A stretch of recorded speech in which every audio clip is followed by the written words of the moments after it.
நீங்க இங்க பைசா வாங்குறீங்கல்ல அப்படின்னு சொன்னா, இல்ல நான் எங்களுக்கு வந்ததுக்கு கொடுங்க, கொடுக்காட்டி நாளைக்கு உங்களுக்கு சிலிண்டர் வராது அப்படிங்கிறாங்க. இல்லம்மா, அது டோட்டலி தப்பு. சார் சொன்ன மாதிரி டோர் டெலிவரி, கிச்சன் டெலிவரி பண்ற வரைக்கும் அந்த டெலிவரி சார்ஜஸ் சேர்த்து தான் ரேட் ஃபிக்ஸ் பண்றாங்க. RSP retail selling price.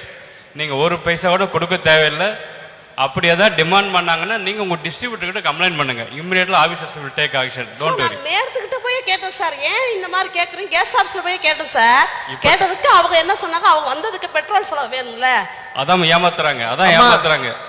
இவர் வந்து ஐஓசிஎல் நீங்க சொல்லக்கூடிய இந்தியன் கேஸ் கம்பெனியோடைய சீஃப் மேனேஜர் திருச்சி ஏரியால இருக்காருமா. அவங்க சொல்றத அவங்க வாயால கேளுங்க. கிச்சன் வரைக்கும் கொடுக்கறதுக்கு தான் சம்பளம். ஒரு ரேட்டு சிலிண்டர் 700 ரூபான்னா ஆக்சுவல் ரேட் 650 ரூபா. அது டெலிவரி சார்ஜஸ்க்கு டிஸ்ட்ரிபியூட்டருக்கு 50 ரூபா. அதையும் சேர்த்து தான் அந்த ரேட்ல வச்சு 700 ரூபான்னு ஃபிக்ஸ் பண்ணி ரேட் சேல்ஸ் பண்றோம் உங்களுக்கு. ஸோ உங்கள்கிட்ட வாங்கியாச்சு, கவர்மெண்ட் டெலிவரி சார்ஜ் சேர்த்து வாங்கியாச்சு. அதனால நீங்க